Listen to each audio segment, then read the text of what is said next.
Hello, hello. All right, we are going to today do something kind of interesting and different. We're going to take a look at the D&D playtest and see how that is panning out. The D&D 1 playtest is showing a lot of signs of the awesome collaboration between Wizards of the Coast and their acquisition D&D Beyond, to which most people said, didn't they own them already? But yeah, it's now that's true, and they are making use of it because all of the playtest files you get through D&D Beyond, which is kind of a neat thing to see. The playtest went through most of August, I guess. I'd have to look back and think when exactly it launched. And now, as of today, September the 1st, you can take the survey, which is kind of cool. So if you haven't done this before, you totally should. There's still time. You have 15 days, or at least until the 15th, to actually go out and do the survey. So I find that to be pretty exciting because this playtest is going to determine what this ends up looking like. Is it a new edition? Is it really a 6e? Is it a half edition, like a 5.5? Or does it just feel like 5e?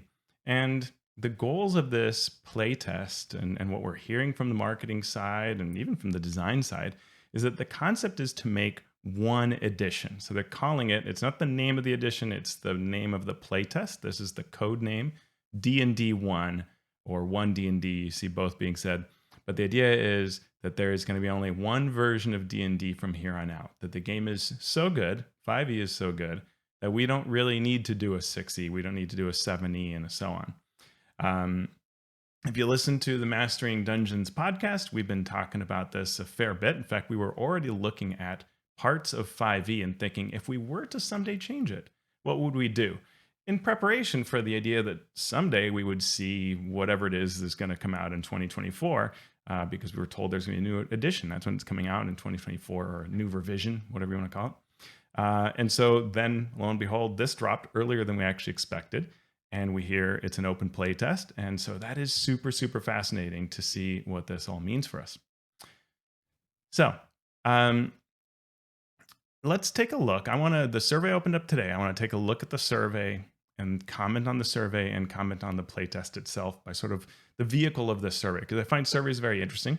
Surveys can't always get to what's behind them, and they might ask us questions in a way that we don't quite kind of grasp the concept of what's taking place. So when you look at this website, you can see the download PDF option. So I've opened that in one browser window, and then you can take the survey in the other window. And in fact, I think I did not yet do the take the survey. So I'll just click that here. And so we'll get it here. And you get a hyperlink that says, hey, if you need to look at this, you can click on here and see it, which is great. You want to have this open in another window, or at least another tab. I'm going to use a tab just for streaming purposes, but I like to have it in another window so I can look at it back and forth. And I'm going to turn this monitor off so it's not so bright. And so that lets you do that. And I don't really know what happens if you click no on this first question, which is, do you want to look at this material? Like, yeah, sure. By the way, I've already taken this survey, so I'm not going to go to the final step because I'm not going to enter my results twice. But I opened a new browser so I could do it for purposes of this stream. But I looked at it earlier today and thought about it longer than I'm going to on this stream, so that I'd have something to talk about and sound theoretically intelligent. It's really important to me that as we go through this, you know that I am not telling you what you should do. You want to make your decisions. It's your playtest. It's your D&D. What you think about it. I think this is hugely important because when you have a great D&D, as we have through 5e, it opens up all sorts of possibilities. Tons of new players coming in, lots of creativity in the space. People are excited to make things, to play things, to talk about things. You end up with a better gaming hobby, and not just for D&D, but for all of RPGs. So I actually think it's really important that this come out as a really good playtest. And it's important that you think through what you think. So please disagree with me in whichever ways you choose to. What was the first edition of D&D that you played? This is kind of standard stuff that goes on in these kinds of surveys. You can choose whatever you started with. And then we get to what have you play tested? And I think what they really mean here is, did you really run a game with these? And I've had friends who have done so. Like they are, running a game using these rules, and that's super cool. I have not. I have only looked at it as an armchair quarterback kind of person, commentary, and that maybe lessens what I can say about them, and that's fine. I will live with that. And then it gives you this sort of how satisfied are you overall with this information that comes in here, and we can look at. I'm going to open up the actual file, and so if you look at that, we can see what it is that everybody came up with. I always think it's interesting that the team names are sort of these really big names, but I would imagine that they had feedback from a much larger group. I sure hope so. And so, yeah, so we get a little bit of overview type stuff. It tells us what the parts of this document are. There are the following sections, which we're going to talk about: races, backgrounds, starting languages, feats, rules, glossary. A little bit about it being a playtest, and then that we shouldn't worry about power level because that's something they can adjust for. Though I'd say historically speaking, I don't know that any D&D team has been really great about figuring out power levels. So yes, I know that it's going to be adjusted. That doesn't mean that isn't useful commentary, I think, but I get what they're saying. They're saying don't get hung up on it, and that's a good point. So it's then going to start with the whole idea of origin, which ties back to our survey that we have here. So the survey is going to say, how satisfied are we at sort of a high level with these different levels and with these different options of the races? And immediately, like, I want to talk to the survey and say things because I have opinions about what I've read. And this is just this really high level thing. The good news is you're going to get more options to say things about it. So you don't want to have to do that. What I like actually doing when I do a survey like this, and I do a lot of this kind of commentary for work, like I'll comment on things. And I try to remember, even when I look at the playtest packet before a survey, open up a file and make my first impressions, right? Like what are the first things you notice? So for example, here I'm being asked about how I like these different ancestry race options. And it might be easy for me to forget that one of the first comments I had was, why are you using the word race? Like, really feel like we should be able to move past that. And so that's the kind of comment that when I see a survey like this, I want to immediately write down somewhere on a piece of paper, on a digital file, whatever. I want to give feedback on this use of the word race because it's really easy to forget that. So I look at this and I say, all right, look, this is a high level of how happy or not happy I am. So, the human, and I might say like, oh, I'm satisfied or not. And this is really complicated because it almost forces you to look over all of this at a really high level and decide what you like. And then we're going to go back and give specific commentary. So I'm just going to kind of fill out, since I'm not going to do this survey for real, I'm just going to choose this final option just because I'm not going to spend the time on it now during this stream. And I think you'll be able to perceive what my choices, my personal choices are, which I don't think should be your choices, what they are and why once we get into it. And it's going to say, overall, how did I feel with this? How satisfied was it with the character background section? And sometimes I use words where you have to say, okay, what is character background, right? So like if I look here, character background is this second session. We just gave a high level thought on character races. Character background is then this section further down where we get to say the idea of what you get when you start. Like you customize this background of yours that says, I was an acolyte, or I was whatever it is that your idea is. And so that is an entirely different thing. So at that high level, how did I feel about that? And so I would probably say, if you've heard me on the podcast, Mastering Dungeons, that's probably what I would say. And now we get into how satisfied were you with the elements of the character background section? So some details on this that asks me how I feel about it. So this is where it gets complicated because, like I think giving a +2 and a +1 to something is quite fine, this idea of ability scores. But when you look at what we're doing in this background section, and you know what? I think it may have skipped a part in the survey. Let me just check and make sure. Sometimes if I didn't express this, let me make sure. I'm just going to choose a variety of things, like I didn't really love the Ardling. Just want to make sure I didn't skip a section. Sometimes if you do things a certain way, it will sort of penalize you. So I don't want that to happen by saying that I don't have opinions. Let me just check and make sure that doesn't change things.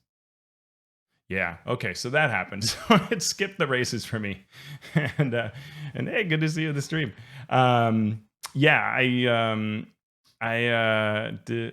So I chose unopinionated, and it skipped me, and that is a thing that can happen. Certain parts of the survey may be hidden. So let's go back and do that.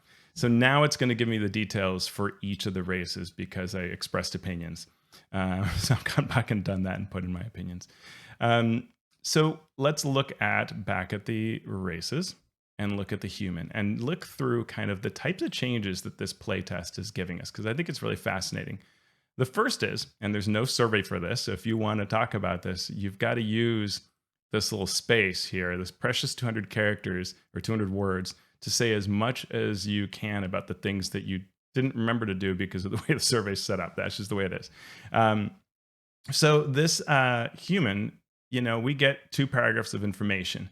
And if I go into character races on D&D Beyond, because it's a laser show here, and I click on human, I get a cool quote. I get a paragraph here, a second, a third, some different kind of quotes and concepts, a 4th paragraph, a 5th, a 6th, 7th, and 8th, a 9th, and even more. It just keeps going, right? With all the different ideas in the Forgotten Realms before I finally get to the traits. So all of this information was given to me on what it means to be a human. And I mean, humans are pretty boring, right? But look at all this stuff that we get, right?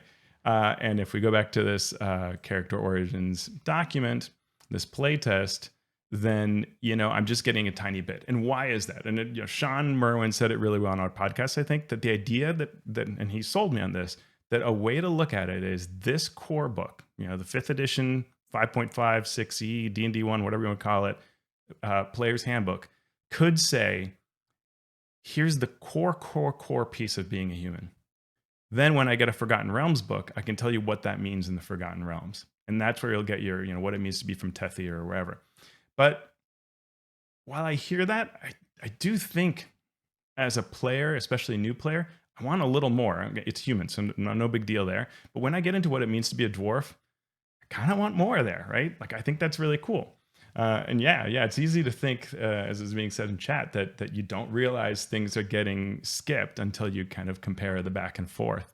And a lot of these changes are sort of things like that. They're kind of easy to miss. So if you think that there should be more background to all of these, like you want to know more about what it means to be an elf, even if it's not about typecasting elves, but about helping you as a character to make an elf, then that's important feedback that isn't going to be captured in, saying what you think here or even in the previous screen, because it's all very high level.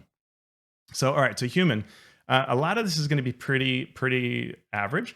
One thing that's interesting is we're getting lifespan again. Some of the Unearthed Arcana, and I think even some of the books that were made, would sort of skip lifespan, but still what we don't get is we don't get the information on weight, which used to be something that we would get. If you look at, this is a little harder to find here. I don't see it for human. Oh, here we go. Interesting. I don't see it in this human, but the dwarf and the elves and things like that, if you look at the current rules, they will tell you what the typical weight is. And that is not something that appears here. And maybe human never had it, but while I understand that it varies, I think I want to understand like how a warforged differs from a halfling. And even though I know I can pick whatever I want, I'd like to have some range. So again, if that's feedback you care about, not big stuff, but it's something that's worth noting. So we're human. We get three traits: resourceful, skillful, and versatile. And a lot of this is not that different in that if you look at the original human, you had, where are my traits? An extra ability score increase. And you had where are we? So I know there's more to this, but it gets a little, there's the variant human. So you could get the variant human where you got 2 ability scores. No, you get a feat. Why is this?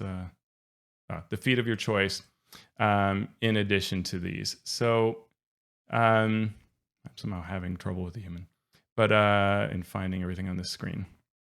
So the version that's in this playtest does change things up. You still get a skill. We're discarding the ability of ability bonuses. That the idea of ability bonuses is gone. The proficiency in a skill is there.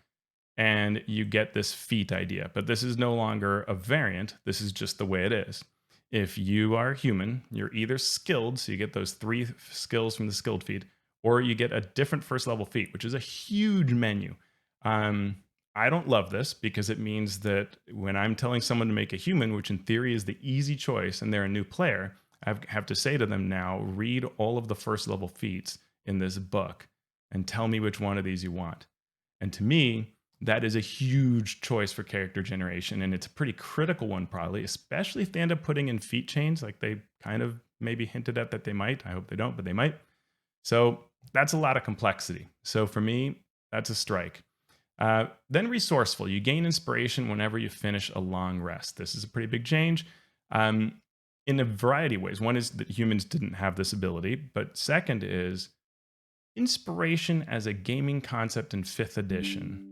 While it failed, the idea was you get to talk about, or you get to do cool things. And when you do cool things, your DM recognizes that by giving you this inspiration.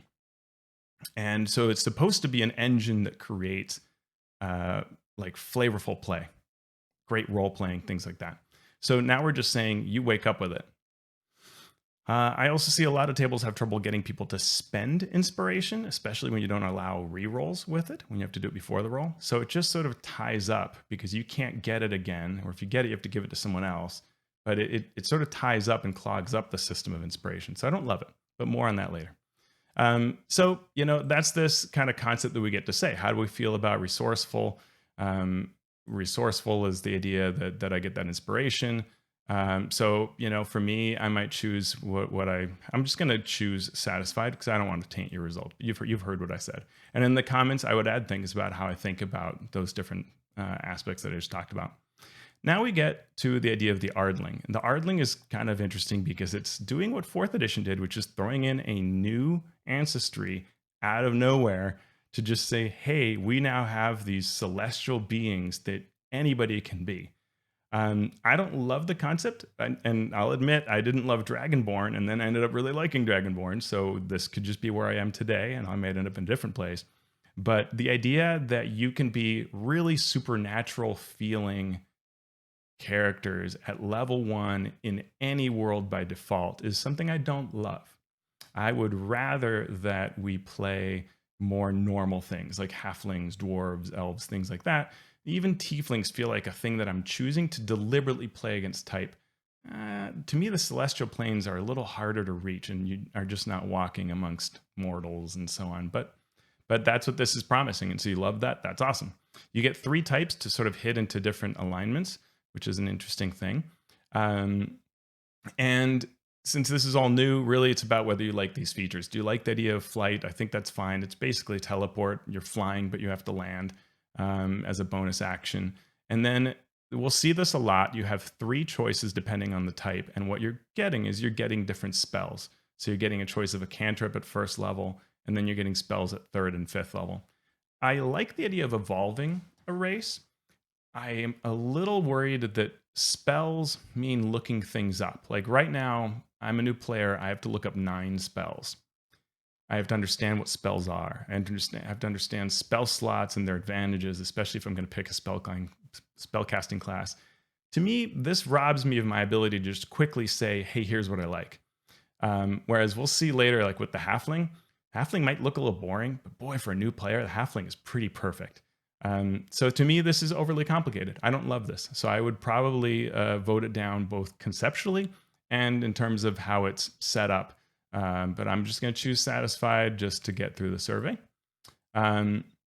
So we get to Dragonborn. Dragonborn in this version are basically like the Dragonborn of the player's handbook with a slight tweak to make the breath weapon more standardized, always a 15-foot cone, and to have the DC and the damage type standardized and then increase over time by having your character level factored in. Your proficiency bonus factored into the DC. That's kind of cool, and it also gets away from short rests. It recharges. You can use it a number of times equal to your proficiency bonus between long rests. I think that's good. That's all sound mechanical underpinning. I don't love that it's vastly different than what Fizzbands did. Why did we bother doing it in Fizzbands if we were going to overwrite it? But, things happen. Mistakes are made. As a version, I think this is pretty strong. It's pretty cool. It's interesting that you get a language. Most of these others do not get a language. And so for some reason, we're told Dragonborn are unique enough to get Draconic when all the others aren't. Okay. There's a lot of dark vision. They get that. So, that's how do you feel about it? Fill that out on your survey. And we'll go to the next one, which is to look at the dwarf. The dwarf is fascinating because we've seen a number of tweaks over the years for dwarf, all while sort of towing the exact same line. And we see that here again. So it's something about poison, which is basically unchanged between the way it was before and the way it is now. I have clicked around too much. Here is the dwarf. So if we look at the dwarf, we have these. This is, I think, an example. You can see where it says what the weight is, 150 pounds. But the dwarf, when we look at dwarf traits, of course, ability scores, which have gone away. That's a big change. You can, of course, comment on that. But I don't think we're going to see that be something that the players would factor in. I think they've made up their minds on that aspect of the playtest, and that's fine. I'm all on board with it. Walking speed. Nobody moves at 25 anymore, so that's gone. And Dwarven resilience is basically the same. There's some clarification in the language. It's better language to say that it's the poison condition, it's to avoid or end, things like that. Dwarven toughness increases your hit points by 1, which is basically one of the choices of the type of dwarf. You could be hill or mountain. That choice is now gone. Same thing with halflings, no stout or lightfoot. Proficiencies are gone. Again, under the idea that just being a particular race doesn't mean that you went through the same culture. That's cool. Tools are still there, however, so you can figure out how that works. You get 2 tools instead of 1, so I guess that makes up for the proficiency loss. And Stone Cunning is now Tremor Sense, meaning the ability to sense creatures near you, sort of see things that are on the ground with a range of 60 feet for 10 minutes, and you can do that proficiency bonus times. My worry here is just aren't that many. You aren't always on stonework, and it's kind of limited power. And the other thing is, I like things that dip into the exploration pillar.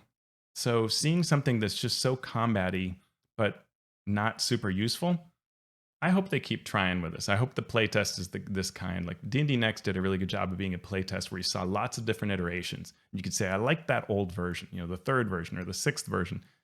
So I hope that we get to see other options, because while this history check related to stonework wasn't amazing, I honestly kind of like that better. I like what it does better. So that is the dwarf. I'm just going to click all satisfied so I can move through. And we go to the drow, and actually all the elves. The elves are super interesting in that we basically turn them into a table of these 3rd and 5th level and 1st level choices. Otherwise, it's pretty similar in a way that they're trying to condense it down into one thing. You get your trance. The trance is pretty much the same. And it's not like that one version we saw. I forget if it was in Unearthed Arcana where it was that you could change like proficiencies while you tranced. It's just trance where it's just a shorter sleep. Keen senses for proficiency and perception, and which I think before was advantage. Now it's just proficiency.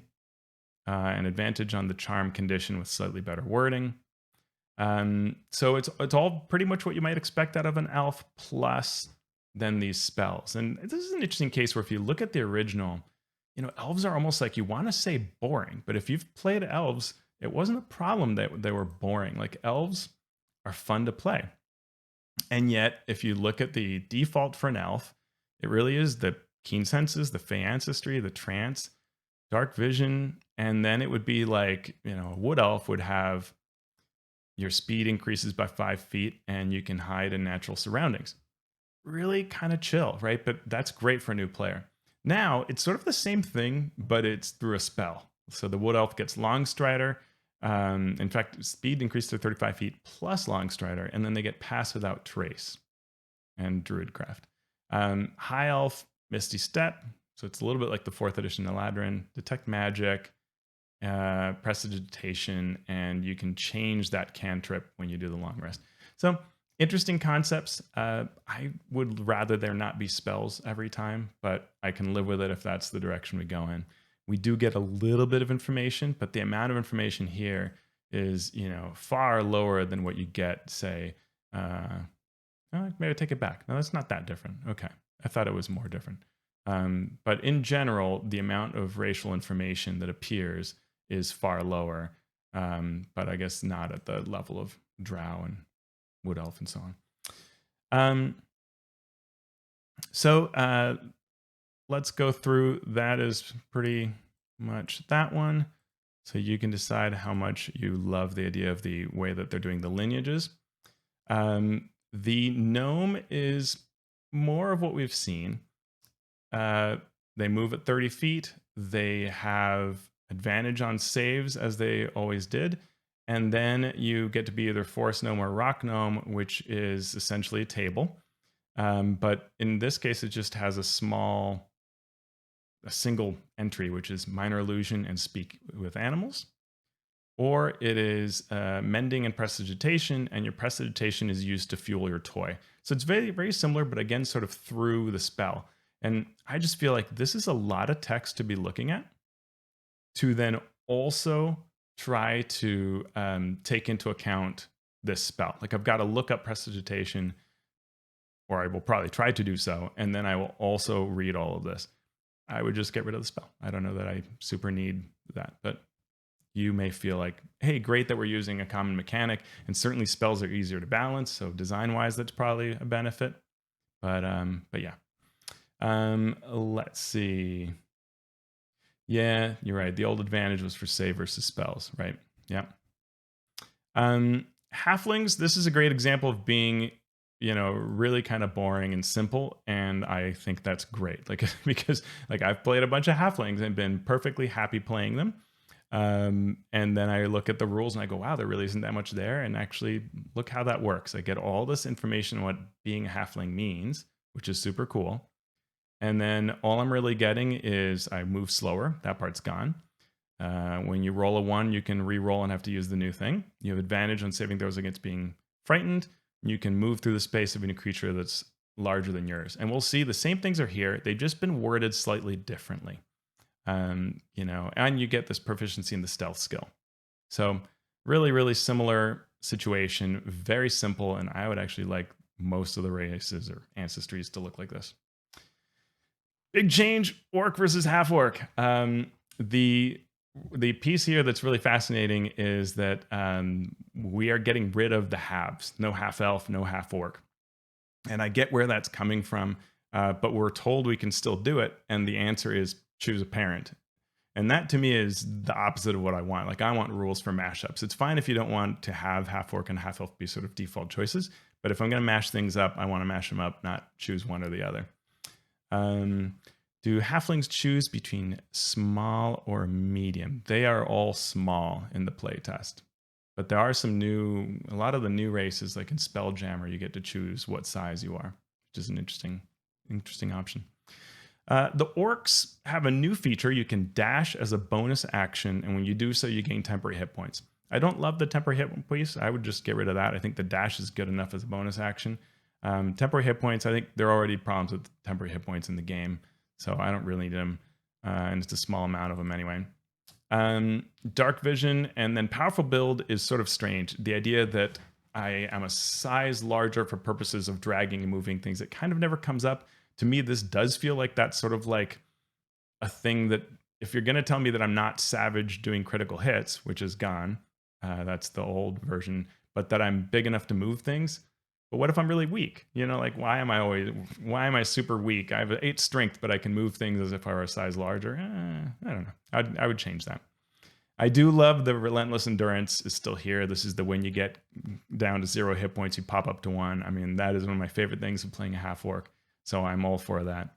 But yeah, I wouldn't mind seeing powerful build change. I'm not a super fan of that. Adrenaline rush is cool. And the amount of information is, very small. So I wouldn't mind longer paragraphs for these. Tiefling becomes 3. So Tiefling was always infernal. And now it becomes also abyssal and chthonic. And those are tied to the different planes and the different alignments, which is interesting that they mention that. They're not backing down from alignment. And we get dark vision, and then we choose a fiendish legacy. And you get thaumaturgy. So the dark vision and the thaumaturgy are all the same as before. Now, if you choose infernal, you'll be a lot like the original Player's Handbook 5e version, you have Hellish Rebuke and Darkness. So again, spells, which is fine. They used to be spells before, but now the other two types are also spells. Poison Spray, Ray of Sickness, Hold Person, Chill Touch, Fall Slave, Ray of Enfeeblement. I totally get the design. It's super clean in terms of just pointing to a spell. I just think looking up 9 spells when you're trying to choose what kind of legacy you want slows everything down. And so I wouldn't do it. I would have actual features and fewer things to look up, is my thought. So that takes us through races. It is 6 o'clock here. I'm going to pause here. I'm going to have a short work meeting, and then I will stream the next part. So thanks, folks. I will talk to you before too long. If you like what I do here, please consider supporting my work. I write adventures, I write supplements. Recent work includes the rules for collaborative campaign creation, for which you can see the image on the right-hand side. You can get that for free on alphastream.org by signing up for my mailing list. And you will also receive updates for my blog articles. You can also support me by checking out all these other titles I've written. You can find those on thedmsguild.com. A full list of all my creations, from board games to role-playing games, can be found on alphastream.org. Subscribe and you won't miss any updates for my upcoming projects. Thanks so much.